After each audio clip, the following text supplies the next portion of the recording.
Très francophone, c'est cela. Ça tombe bien, nous sommes au festival du film francophone. Bon, ça fait pas un film très belge, hein, je trouve. Ouais. Heureusement d'ailleurs. Hein. Oh, j'adore le cinéma je veux belge. dire, heureusement qu'on n'ait pas eu à imiter l'accent, à faire un truc un peu péjoratif, un peu lourd, quoi. C'est l'histoire d'un enfant maladroit qui a une maman qui sait garder des secrets. Dans un village belge où le ciel est bas et il fait bon vivre, mine de rien.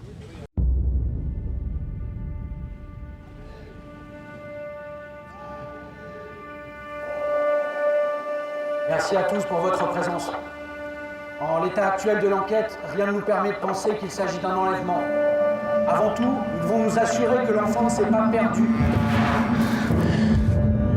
J'ai d'abord lu le scénario et ensuite le roman. Et ce que je trouve formidable, c'est que Pierre Lemaitre ait contribué à l'adaptation de son propre roman pour le film. Je trouve ça formidable parce que souvent on préfère les romans au film. C'est difficile d'adapter un roman au cinéma. Parce que la littérature fait qu'on peut s'inventer ses propres images, on peut avoir des fantasmes, on peut imaginer ce qu'on veut, alors qu'une fois que les choses sont mises en image, eh bien elles sont inscrites et c'est une imagination qu'on vous impose. J'ai cherché partout. T'inquiète pas, on va le retrouver. C'est pas bien facile tout ça. Là, ça colle pas. Qu'est-ce que vous avez fait entre 9h15 et 10h? Vous et moi, nous avons un petit secret. C'est une seule affaire, cette histoire.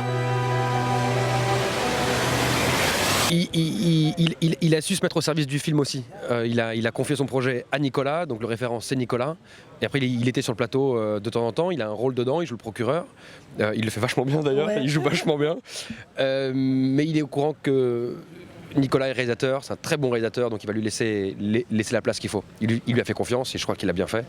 Et c'était assez cool pour nous aussi de ne pas avoir l'auteur qui est toujours là. Mais moi j'ai voulu dire ça, j'ai voulu raconter ça. Comme l'a dit Sandrine, il a aidé au scénario, il a adapté, donc il l'a laissé à Nicolas, quoi. C'est chacun son travail et ça s'est bien passé comme ça.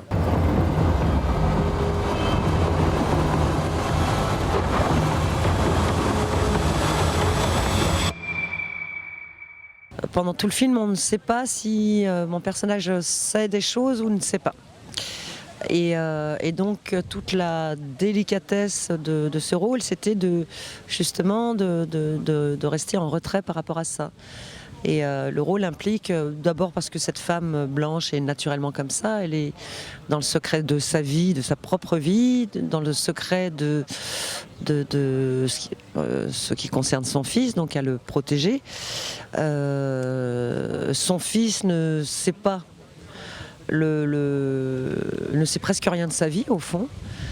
Voilà, c'est un personnage qui est pas du tout expansif, qui est dans la pudeur, elle porte une petite croix, elle est très, on la suppose croyante, très propre comme ça, très. Donc c'était que des petites choses à jouer.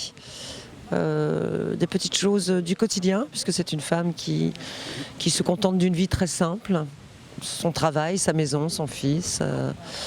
Alors ça peut paraître un peu pas très passionnant à raconter comme ça, mais voilà, c'est un personnage très dans l'ombre.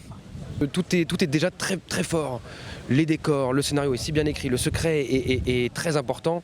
On se doit, nous, de rester très sobre, sinon il n'y a plus aucune surprise, il n'y a plus de tension. Donc ouais, tu rabaisses un petit peu les curseurs. Et moi, Nicolas me disait, arrête de jouer à la fin de ton texte, j'ai pas de point de coupe. Donc, tout ce qu'il me demandait, c'est d'arrêter de jouer, arrête. Et au final, j'ai un peu compris, pour qu'il puisse couper à droite à gauche. Mais nous, on a besoin de rester sur une ligne droite et un fil tendu, le reste va faire son taf.